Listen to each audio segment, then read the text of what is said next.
श्रीगुरुभ्यो नमः।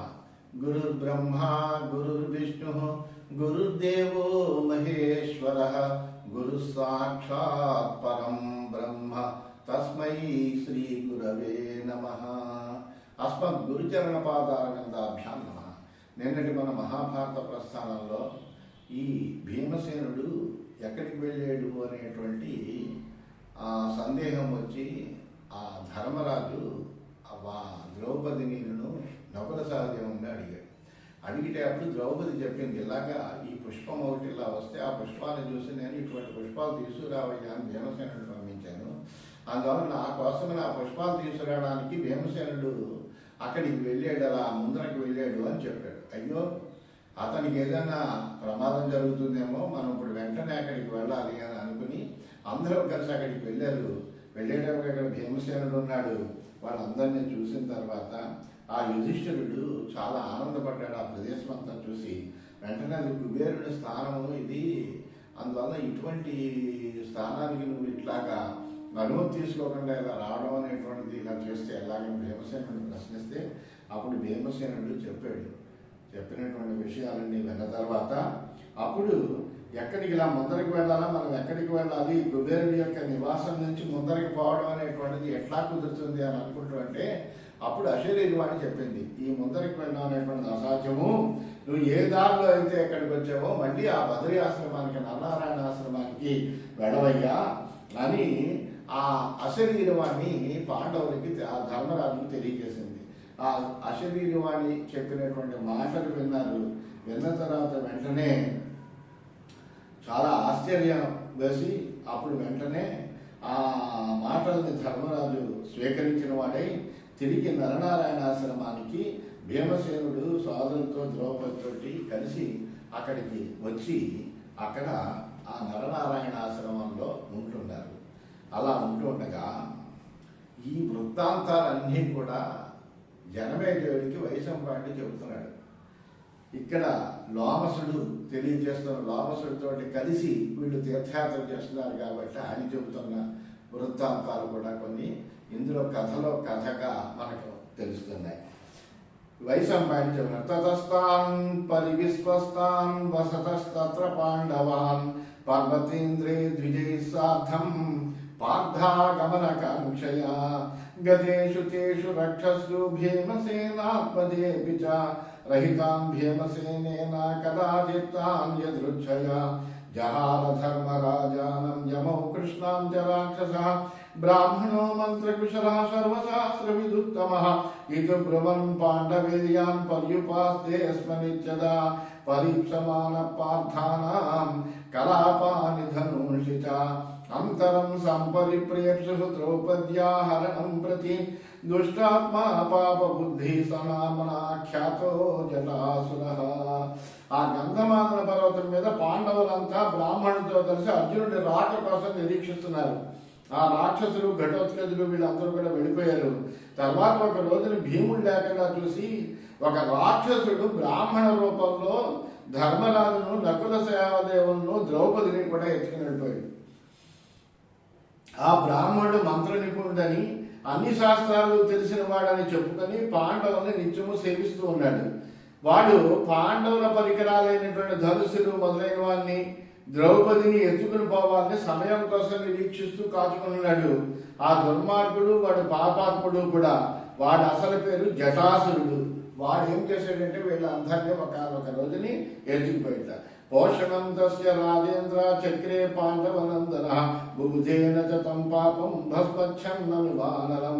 ఆ విప్రుడు తన దగ్గర ఉండి ఇలా సేవ చేస్తున్నాడని అతని పోషణ భారం అంతా కూడా ధర్మరాజే వహించాడు. కానీ వాడింత పాపాత్ముడని, ఇంతటి దుర్మార్గుడని ధర్మరాజుకి పాపం తెలదు. స భీమసేనే నిష్క్రాంతే మృగయార్థమరిందమ ఘటోత్కజం సానుచరం దృష్ట్వా విప్రధృతం దిశః లోమస ప్రభృతిం సాంసు మహర్షిం చ సమాహితాం స్నాతుం వినిర్గతాం దృష్ట్వా పుష్పార్థం చ తపోధనాం రూపమన్యః సమాస్థాయ వికృతం భైరవం గృహీత్వా సర్వశస్త్రాణి ద్రౌపదీం పరిగృహ్య చ ప్రాతిష్ఠత స దుష్టాత్మా స్త్రీం గృహీత్వా చ పాండవాన్ సహ దేవస్తు యత్నేన తతోపక్రమ్య పాండవః విక్రమ్య కౌశికం ఖడ్గం మోక్షయిత్వా గ్రహం రిపోః ఆక్రంద భీమసేనం వై ఏన యాతో మహాబలః. ఒకనొక రోజుని ఏమైందంటే భీముడు వేట కోసం వెళ్ళాడు. ఆ వెళ్ళిన సమయంలో అతను అలా వెళ్ళాడు. ఘటోత్కచుడు అనుచరులు వెళ్ళిపోయారు. లోమసుడు మొదలైనటువంటి మహర్షులందరూ కూడా స్నానాలు చేసి కావలసినటువంటి పూలు తెచ్చుకుందామనే ఉద్దేశంతో వాళ్ళందరూ వెళ్ళారు. అటువంటి ఒక మంచి సమయాన్ని చూసినాడు ఈ బ్రాహ్మణ రూపంలో ఉన్నటువంటి రాక్షసుడు వికృతమైనటువంటి తన రాక్షస రూపాన్ని దాచాడు. ఆ పాండవుల యొక్క ఆయుధాలని, ద్రౌపదిని, ముగ్గురు పాండవులను ఎత్తుకుని పారిపోయాడు. ధర్మరాజుని, నకుల సహదేవుని. సహదేవుడు ప్రయత్నంతో ఎలాగో అలాగ తప్పించుకుని అతనితో యుద్ధం చేసి కొంతవరకు బయటపడ్డాడు. వెంటనే అతని దగ్గర ఉన్నటువంటి ఆయుధాల నుంచి ఒక కత్తిని లాగి భీముడు వెళ్ళిన వైపు చూసి కేకలు పెడుతూ పరిగెత్తాడు. తమబ్రవీ ధర్మరాజో హ్రియమాణో యుధిష్ఠిరః ధర్మస్తే హీయతే మూఢా నతత్వం సమవేక్షసే. అప్పుడు ధర్మరాజు జటాసురుడితో చెప్పడం, మూర్ఖుడా, నీ ధర్మం అనేటువంటిది తరిగిపోతుంది, దాని మీద నువ్వు దృష్టి సారించడం లేదు, అధర్మం మీద పరిగెడుతున్నావు. ఏన్యే క్వచిన్ మనుష్యేషు తిర్యగ్యోని గతాస్తయే ధర్మం తే సమవేక్షంతే రక్షాంసి విశేషతః. మనుష్యులు, పశుపక్షాది ఇతర ప్రాణులు కూడా ధర్మాన్ని ఆచరిస్తారంటే ధర్మం మీద దృష్టితోనే ఉంటాయి. విశేషించి రాక్షసులు కూడా ధర్మం మీద మరింత దృష్టి పెడతాడు, కానీ నువ్వు ధర్మాన్ని అతిక్రమిస్తున్నావు అని అన్నాడు. ధర్మస్య రాక్షసామూలం ధర్మం తే విదురుత్తమం ఏతత్ పరీక్ష సర్వం త్వం సమీపే స్థాతుమర్హసి. దేవాశ్చ ఋషయః సిద్ధాః పితరశ్చాపి రాక్షసా గంధర్వోరగరక్షాంసి వయాంసి పశవస్తదా. తిర్యజ్ఞోని గతాస్తేవాపి కీటపిపీలికాః మనుష్యానుపజీవంతి తతస్త్వమపి జీవసి. రాక్షసులు అనుకుంటాం కానీ రాక్షసులు కూడా చాలా ఎక్కువ ధర్మశాస్త్రాలన్నీ చదువుకుని ధర్మానికి ప్రాధాన్యం ఇస్తూ ఉంటారు వాళ్ళు. అందువల్ల రాక్షసులు అనేటువంటి వాళ్ళు కూడా ధర్మానికి మూలమైనటువంటి వాళ్ళే. ఉత్తమమైనటువంటి ధర్మం అంతా రాక్షసుడికి తెలుసు. ఇదంతా పరిశీలించి నువ్వు మా దగ్గర ఉండు, అంతేకాని ధర్మాన్ని అతిక్రమిస్తే ఊరుకోన రాక్షసుడిని కూడా ధర్మరాజు చెబుతున్నాడు. రాక్షస దేవతలు, ఋషులు, సిద్ధులు, పితృదేవతలు, గంధర్వులు, మరొకరు, రాక్షసులు, పక్షులు, జంతువులు, అలాగే పురుగులు, చీమలు మొదలైన చిన్న చిన్న క్రిమి కీటకాలు మొదలైనటువంటి అన్నీ కూడా మనుషుల మీదే ఆధారపడి బతుకుతున్నాయి. నువ్వు కూడా మనుషుల వల్ల బతుకుతున్నావు, అది గుర్తుంచుకో అన్నాడు. సమృద్ధాఖ్యస్య లోకస్య లోకో యుష్మాకముర్జతి ఇమం చ లోకం శోచంతం అనుశోచంతి దేవతాః. ఈ మనుష్య లోకం ఉంటేనే దేవతలకు కానీ, రాక్షసులకు కానీ, మరొకటికి జంతువులకు కానీ, పశువులకు కానీ, వాటన్నిటికీ కూడా ఉపకారం జరిగేది మనుష్య లోకం వల్లే. మనుషులే లేకపోతే దేవతలను ఆరాధించేవాడేవాడు. అందువల్ల ఈ మనుష్య లోకం సమృద్ధిగా ఉంటేనే ఉంటేనే అందరి లోకాలకు లోటు ఉండకుండా ఉంటుంది అసలు. ఎందుకంటే యజ్ఞయాగాదులు చేసేవాటి వాళ్ళు మనుషులే, అలాగే దేవతలకు ఆహారాన్ని ఇచ్చేటువంటి వాడు వీళ్ళే. అందువల్ల వీళ్ళందరికీ కూడా అన్యోన్యము కూడా దేవతలకి, మనుషులకి, అట్లాగే వీళ్ళందరికీ కూడా అన్యోన్యము కూడా ఆశ్రిత స్వభావం ఉంటుంది. ఒకళ్ళనొకళ్ళు ఆశ్రయించుకుని ఉండవలసిన పరిస్థితి, ఒకళ్ళ ద్వారా ఒకళ్ళకి ఉపయోగం జరుగుతూ ఉంటుంది. అందువల్ల ఈ మనుష్యలోకం సమృద్ధిగా ఉంటే కనుక మీ అందరి లోకాలకి లోటు ఉండదయ్యా. ఈ లోకము కనుక స్థితి, ఈ లోకం యొక్క స్థితి బాధాకరమైతే కనుక దేవతలు కూడా శోకంలో మునిగిపోతారు. పూజ్యమానాశ్చ వర్ధంతే హవ్యకవ్యైర్యథా విధి వయం రాష్ట్రస్య గోప్తారః రక్షితారశ్చ రాక్షసా. మనుష్యుల చేత యథావిధిగా హవ్యకవ్యాలతో పూజింపబడుతూనే దేవతలకు వృద్ధి కలుగుతూ ఉంటుంది. అలాగే పితృదేవతలకి కూడా వృద్ధి కలుగుతుంది. ఓ మేము రాష్ట్రాలకి పాలకులము, ఈ రాజ్యానికి. అంతేకాకుండా దీన్ని రక్షించేటువంటి సంరక్షకులను కూడాను. రాక్షస్య రక్ష్యమాణస్య కుతో భూతి కుత సుఖం నచ రాజావమంతవ్యో రాక్షస జాత్వనాగసి. రాష్ట్రం రక్షింపబడితే ఐశ్వర్యం కనిపిస్తుంది, సుఖం ఎలా కలుగుతుంది. అందువల్ల నిరపరాధి అయినటువంటి రాజుని అవమానించడం అనేటువంటి ఏ రాక్షసుడికి కూడా తగినటువంటి పని కాదు అని ఆ ధర్మరాజు రాక్షసుడికి హితవు చెబుతున్నాడు. అనురప్యపచారశ్చ నాస్త్యస్మాకం నరాసన విగసాసాం యథాశక్త్యా కుర్మహే దేవతాదిషు. ఓ నరభక్షక, మా వైపు నుండి నీ పట్ల ఏ విధమైనటువంటి అపచారము జరగలేదు, ఉపకారమే జరిగింది తప్ప. కొని ఏదైనా అపచారం మా వల్ల జరిగితే ఆ అపచారానికి అనుగుణంగా నువ్వు మమ్మల్ని ఏదో శిక్షిస్తున్నావనో మమ్మల్ని బాధపడుతున్నావో అనుకుంటే అర్థం అన్నది. కానీ మా వల్ల ఏ విధమైనటువంటి అపచారము జరగలేదు. అంతేకాని దేవతలకు సమర్పించి మిగిలిన ప్రసాద రూపమైనటువంటి అన్నాన్ని మేము శక్తి మేరకు గురువులకు బ్రాహ్మణులకు భోజనంగా కూడా అందిస్తూ ఉంటాం. గురువుశ్చ బ్రాహ్మణాం సేవ ప్రణామ ప్రవణా సదా ద్రౌద్ధవ్యం న మిత్రేషు న విశ్వస్తేషు కర్హిచిత్. అలాగే ఎల్లవేళలా గురువులకు బ్రాహ్మణులకు కూడా మేము నమస్కారం చేస్తాము, వాళ్ళు చెప్పినటువంటి మాట వింటాము, వాళ్ళకి కావలసినటువంటి సేవలు చేస్తూ ఉంటాము.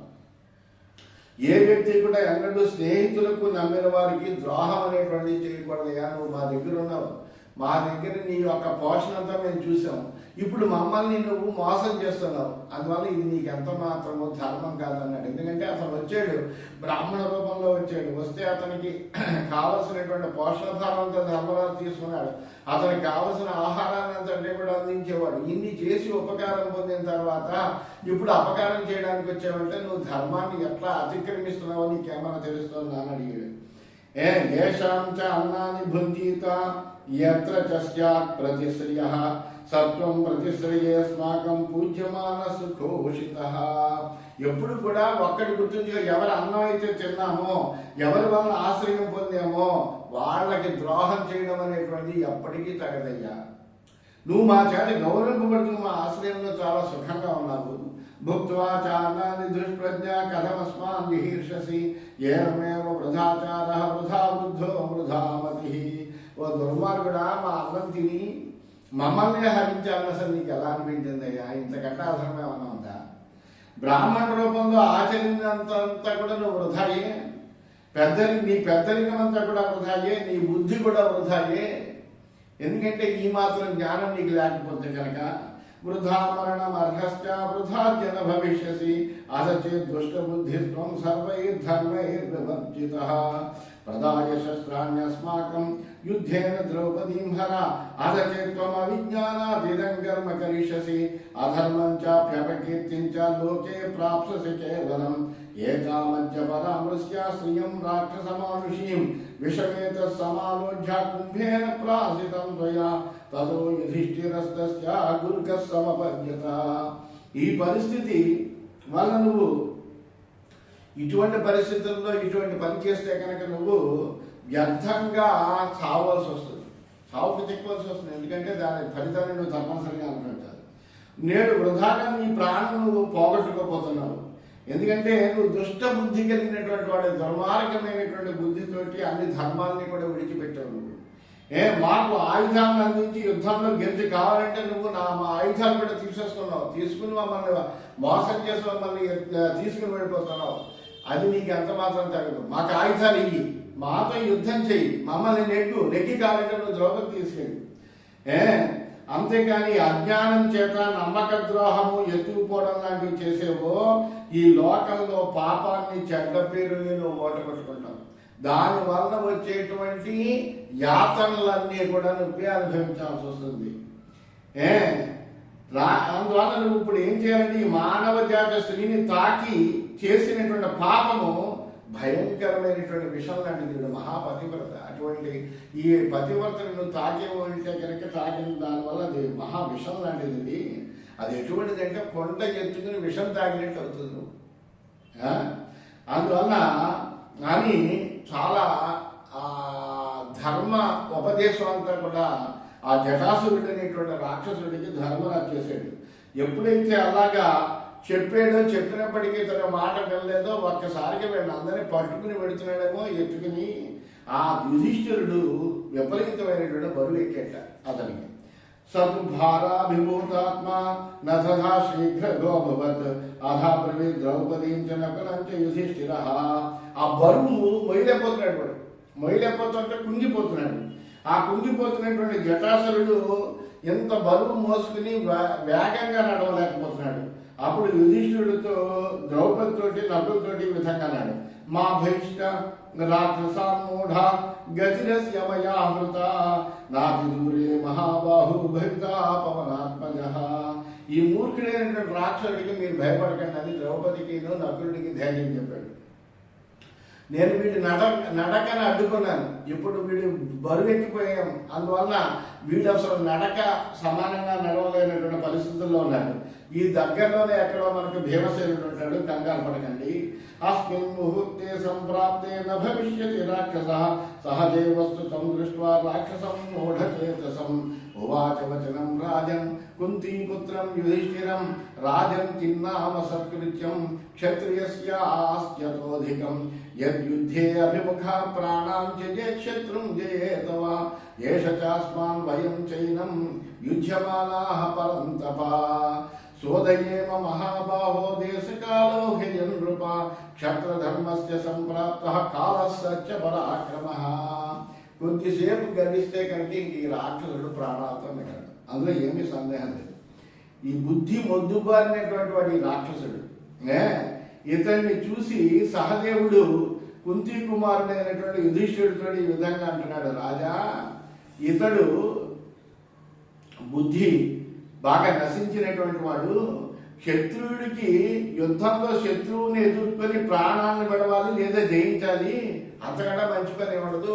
శత్రుడైనటువంటి వాడికి ఏంటంటే శత్రువులు వస్తే కనుక వాటితో యుద్ధం చేయాలి, యుద్ధం చేసి వాడిని ఎదుర్కొని నెగ్గాలి, లేకపోతే వాడి చేతిలో చావాలి. ఇంతకంటే మంచి పని ఏముంటుందయ్యా రాజా, మనం వీటితో యుద్ధం చేద్దాం, చేసి చంపేద్దాం. క్షత్రియ ధర్మాన్ని ఆచరించేందుకు అనుకూలమైనటువంటి చోటు వేళ కూడా మనకు లభించాయి. ఈ సమయం యథార్థమైనటువంటి పరాక్రమాన్ని ప్రకటించుకునేందుకు అంది వచ్చింది అని సహదేవుడు చెప్పాట. ఎవరితోటి? ధర్మరాజుతోటి. జయంతో హ్యన్యమానావా ప్రాప్తుమర్హామ సద్గతిం రాక్షసే ధీమమాన్యజ్య రవిరస్తమియాద్యది నాహం బ్రూయాం పునర్జాతు క్షత్రియోస్మీతి భారత భో భో రాక్షసతిష్టస్వ సహదేవోస్మి పాండవః హత్వా వా మాం నయస్వేనాం హతో వా అద్యేహ స్వప్స్యసి తదా బ్రవతి మాత్రేయే భీమసేనో యదృచ్ఛయా ప్రత్యదృశ్యద్గదాః సహసవజ్రయవ వాసవః సౌభస్యద్భ్రామరో తత్రా ద్రౌపదీం చేశస్వినీం. అప్పుడు వెంటనే మనం జయించామా మనకి ఈ ప్రమాదం తడుతుంది. ఒకవేళ జయింపబడ్డాము అంటే అతని చేతే మనం చంపబడ్డాము, ఉత్తమైన గతులు వస్తాయి, అందులో ఏం సందేహం లేదు. అంతేగాని ఈ రాక్షసుడు బతుకుండగా సూర్యుడు కనుక అస్తమిస్తే నేను క్షత్రియుడు అని అనుకున్నాను సార్. ఎందుకంటే ఈ రాక్షసుడు మనని ఎంతలాగా మోసం చేసి వాడు ఎత్తుకుపోతుంటే మనం ఎలా సహించాలి? ఎందుకంటే సహదేవుడు అతను ఆయుధాలతో వాడి ఖడ్గాన్ని స్వీకరించి బయటకు వచ్చాడు. అందువల్ల ఆ సహదేవుడు నేను యుద్ధం చేస్తాను, చేసి వీడిని జయించామా జయిస్తాం, లేదా వీడి చేతిలో చేస్తాం, ఏదైనప్పటికీ కూడా మంచిది మనకు అని అనుకున్నట్ట. అనుకుని ఆ రాక్షసుతో చెప్పాడు, రాక్షస నేను పాండు కుమారుడు అయినటువంటి సహదేవుడిని, నన్ను చంపి ఈయన బతికండి, లేదా నా చేతిలో చచ్చి ఇక్కడే పడి ఉంటాం అని సహదేవుడు అంటూ ఉండగానే అనుకోకుండా అదే సమయంలో భీముడు కూడా కనిపించాట. అతడు వజ్రాయుధం దాల్చినటువంటి ఇంద్రుడిలా గద చేతి పట్టుకుని గంభీరంగా వస్తున్నాడు. అతడు తన సోదరులిద్దరిని ద్రౌపదిని కూడా చూశాడు. క్షితిస్తం సహదేవం చ క్షిపంతం రాక్షసం తదా మార్గాచ రాక్షసం మూఢం కాలోపహత చేతసం భ్రమంతం తత్ర తత్రైవ దేవేన వినివారితం భాతృస్తాన్ హ్రియతో దృష్ట్వా ద్రౌపదీం చ మహాబలః క్రోధమాహారయద్ భీమో రాక్షసం చేతన బ్రవీత్ విజ్ఞాతోసి మయా పూర్వం పాపశాస్త్ర పరీక్షణే. ఆ నేల మీద నిల్చున్నటువంటి రాక్షసుడిని చూసి ఆ రాక్షసుడిని నిందిస్తున్నటువంటి సహదేవుడిని కూడా చూశాడు భీముడు. ఆ రాక్షసుడు కాలవశం చేత తోవ తీపి అక్కడక్కడే తిరుగుతున్నాడు. అక్కడ అలా దైవం కూడా వాడిని నివారించింది. ఆ పరిస్థితుల్లో సోదరుని ద్రౌపదిని తీసుకుపోతున్నటువంటి రాక్షసుడిని చూసి కోపంతో వెంటనే భీమసేనుడు అంటున్నాడు, పాపి నిన్ను శస్త్ర పరీక్షా సమయంలోనే నేను కనిపెట్టాను, నువ్వు చాలా మోసగాళ్ళ అనిపించావు నాకు. ఆస్థాతు త్వయిమే నాస్తి యతోసి నహతస్తదా బ్రహ్మరూప ప్రతిచ్ఛన్నో ననో వదసి చా ప్రియం. అయితే నీ మీద నాకు నమ్మకం లేదు. అప్పుడు నేను బ్రాహ్మణ రూపంలో ఉన్నటువంటి వాడు, నువ్వేదో ఛర్మ రూపంలో అంటే దొంగ వేషంలో ఉన్నావు అని నాకు అనిపించింది. కానీ నువ్వు మాకు ఇష్టం లేనటువంటి మాటలేమి మాట్లాడకపోవడం వల్ల నీ యొక్క ప్రవర్తన వల్ల నిన్ను నేనేమీ అనలేదు. ఎందుకంటే నీ అసలు రూపాన్ని నువ్వు కప్పుపుచ్చుకున్నావు. మాకు ఇష్టంగా మాటలేమి మాట్లాడలేదు కాబట్టి నేను నిన్ను అప్పుడు సంహరించలేదు. ప్రియేషు రమమాణం త్వాం నచైవ ప్రియకారిణం అతిథం బ్రహ్మరూపంచ కథం హన్యామనాగసం. అని ఇక్కడ ధర్మం ఏంటి? మాకు ఇష్టమైనటువంటి పనుల్లో నువ్వు ఆసక్తిగా ఉంటున్నావు, అలాగే మాకు ఇష్టం లేనటువంటి పనులు ఏమీ చెయ్యట్లేదు, మాతో కలిసి ఉంటున్నావు నువ్వు. ఎందుకంటే నువ్వు దొంగ వేషంతో వచ్చావు, వచ్చినటువంటి వాడు ఏం చేస్తావు? మాకు నమ్మకం కలిగించడం కోసం మాకు ఇష్టం లేనటువంటి పనులు ఏమీ చేయట్లేదు, మాకు ఇష్టమైనటువంటి పనుల్లోనే నువ్వు కూడా ప్రవర్తిస్తున్నావు, అలా ఉంటున్నావు. పైగా బ్రాహ్మణ రూపంలో వచ్చావు, అతిథివిగా ఉన్నావు. అటువంటి ఏ అపరాధము లేకుండా నిన్ను నేను చంపడం కోసం ఎట్లా ప్రయత్నం చేస్తాను? రాక్షసం జానమానోపి యోహన్యా నరకం వ్రజేత్ అపక్వస్య కాలేన వధస్తవన విద్యతే. అయితే నువ్వు ఒకవేళ రాక్షసుడని తెలిసినా నువ్వు నీ వల్ల ఏ అపకారము కనుక జరగకపోతే నేను చంపినటువంటి నరకాన్ని పెడతాడు. ఎందుకంటే నీ వల్ల ఏం అపకారం జరగలే కదా. అపకారం జరగకుండా నీ మీద నువ్వు రాక్షసుడు అయినంత మాత్రాన్ని నేను సంహరించడానికి నేను ఎలా వస్తాను? అందువల్ల తగిన సమయం ఇప్పటి వరకు రాలేదు కాబట్టి నీకు చావు రాలేదు కదా. నోన మధ్యాసి సంపర్క యథాతే మతి వీదృశి దత్తా కృష్ణాపహరణే కాలేన అద్భుత కర్మణ. అయితే ఇవాళ మటుకు నీకు చావు ఉంటుంది. కారణం ఏంటంటే ఇవాళ తప్పు చేశాడు. ద్రౌపదిని, అలాగే ధర్మరాజుని, నకుడిని, సహదేవుని ఎత్తుకుని నువ్వు వెళ్ళిపోదామని చూస్తున్నావు. ఇప్పుడు అట్లాగే సహదేవుడు ఎలాగో తప్పించుకున్నాడు, మిగిలినటువంటి వాడిని తీసుకుని పెడుతున్నావు. అందువల్ల నీ చేత ఈ రోజున చాలా చెయ్యకూడనటువంటి కార్యం చేయబడింది. అందువల్ల ఇప్పుడు నిన్ను రక్షించేవాడు ఎవరు లేదయ్యా. ఎందుకంటే ఈ ద్రౌపదిని ఎత్తుకోపోవాలనేటువంటి బుద్ధి నీకు ఎప్పుడైతే కలిగిందో అప్పుడే నీ చావు మూడింది. బడిసోయం త్వయాగ్రస్త కాలసూత్రేణ లంబిత మత్స్యో అంబసి వస్యోతాస్య కథమధ్య భవిష్యసి. కాలం అనేటువంటి దారానికి వెళ్ళాలనేటువంటి ఒక గాలని నువ్వు మింగవు. నీళ్ళల్లో ఉండేటువంటి చేపల నీ నోరు కుట్టినట్లయింది. చేపలు పట్టుకోవడానికి గాలం వేస్తారు. ఆ గాలంలో ఉండేటువంటి దానితో పురుగనుకుని గబుక్కలు అలా పట్టుకుంటుంది. దాని యొక్క ఆ మురుకు దానికి గుచ్చుకుంటుంది, దానికి చిక్కుకుంటుంది. వెంటనే వేటగాడ ఆ చేపను తీస్తాడు.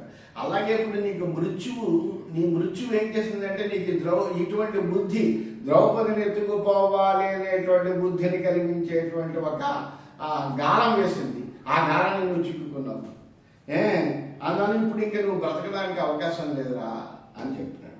ఎంచాపి ప్రస్థితో దేశం మన పూర్వం గతంచతే గంతాసి మార్గం బకైడంబయో. ముందు నీకు ఇష్టమైనటువంటి వైపుకైనా వెళ్ళాలి, లేకపోతే ఇప్పుడు వెళుతున్న వైపు కానీ ఇంక నువ్వు ఇప్పుడు ఈ ముందరికి ఎటు నీకు ఇష్టమైన ప్రదేశానికి కానీ, లేకపోతే నువ్వు ఇలా వెళ్దామనుకున్నటువంటి మార్గంలో కానీ ఎక్కడికి నువ్వు వెళ్ళలేవు. ఎందుకంటే నువ్వు ఇప్పుడు వెళ్ళగలిగేటువంటి మార్గం ఒకటే. ఏమిటంటే పూర్వం బకాసురుడు వెళ్ళాడు, హిడింబాసురుడు వెళ్ళాడు, అటువంటి మార్గంలోనే నువ్వు వెళ్తావు. అంటే బకాసురుడు, హిడింబాసురుడు కూడా నా చేత సంహరింపబడ్డారు, అలాగే నువ్వు కూడా ఇప్పుడు నా చేత సంహరింపబడతావు. ఏవముక్తస్తు భీమేన రాక్షస కాలచోదిత భేతవు సృజ్యతాన్ సర్వాన్ యుద్ధాయ సముపస్థిత. ఈ విధంగా భీముడు అనగానే మృత్యు ప్రేరణతో భయపడ్డట రాక్షసుడు. వెంటనే వాళ్ళందరినీ ముందర వదిలేసి భీముడితో యుద్ధానికి దిగాడు. అపరవీచ పునర్భీమం రోషాత్ ప్రస్ఫురితాధర నమే మూఢాదిశ పాప త్వదర్థం నే విలంబితం. కోపంతో పెదవులు వణుకుతున్నాయి. అలా కదులుతుంటే భీముడితో అన్నట్టు, రే పాపి, నాకు దిక్కులు తోచకపోవడం ఏమీ లేదు, నువ్వు వస్తే నీతో యుద్ధం చేసి మరీ వెళదామని అనుకున్నాను, నీ వల్లే ఆలస్యమైంది అని అన్నట్ట. సుతామే రాక్షసాయే త్వయా విహితారణే తేషామధ్య కరిష్యామి తవాశ్రేణోదక క్రియాం. యుద్ధంలో నువ్వు చంపానని చెప్పావు, బకుడిని చంపాను, హిడింబాసురుడిని చంపానని చెప్పావు కదా. అందువల్ల యుద్ధంలో నువ్వు చంపినటువంటి ఆ రాక్షసులందరికీ కూడా నీ రక్తంతో ఈ రోజు నేను తర్పణం చేస్తాను. ఏవముక్తస్తతో భీమః సుర్కినీ పరిసంనిహం స్మయమాన యువక్రోధ సాక్షాత్ కాలాంతకోపమః భ్రువం వై తిష్టతిష్టేతి క్రోధ సంరక్తలోచన బాహు సంరంభమేవేక్షన్నభిరుద్రావరాక్షసం రాక్షసోపి తదా భీమం యుద్ధార్థినమవస్థితం ముహుర్ముహుర్వ్యాదదానః సృక్కిణీ పరిసంలిహన్ అభిరుద్రావ సంరబ్ధాభరిర్వజ్రహరం యథా. ఈ విధంగా రాక్షసుడు అనేటప్పటికీ కోపంతో, అసలే కోపంతో పొంగిపోతున్నాడు భీమసేనుడు. యముడిలా ఆ భీమసేనుడు గట్టిగా ఆ కోపంతో ఎలుపెక్కినటువంటి కళ్ళతోటి ఆ రాక్షసుడిని ఆగాగంటూ గట్టిగా అరుస్తూ తన యొక్క బాహువులకి తగినటువంటి పని దొరికింది అనుకున్నాడు. ఎందుకంటే యుద్ధం చెయ్యాలని ఆ పని చేసేటువంటి వాడికి పని లేకపోతే కనుక తోచదు. అలాగా మహావీరుడైనటువంటి వాడు ఆ భీమసేనుడు. ఆ భీమసేనుడు ఇప్పుడు మంచి యుద్ధం చేయదగినటువంటి కోరికలతో ఉన్నటువంటి వాడు ఎప్పుడు కూడా అటువంటి వాడు తన చేతులకు పని దొరికిందని భావిస్తూ రాక్షసుని మీద పరుగు చేసేట. అప్పుడు ఆ యుద్ధం కోరుతున్నటువంటి భీముడిని గమనించి రాక్షసుడు కూడా మాటి మాటికి నోరు తెరుస్తూ కొసనాడుతూ బలి ఇంద్రుడిని ఎదుర్కొన్నట్టుగా సంసిద్ధుడై అతనితో యుద్ధం చేయడానికి పరిగెట్టాడు. వీళ్ళిద్దరికి మధ్యన కూడా ఇప్పుడు యుద్ధం జరగబోతోంది అని తెలియజేస్తూ స్వస్తి.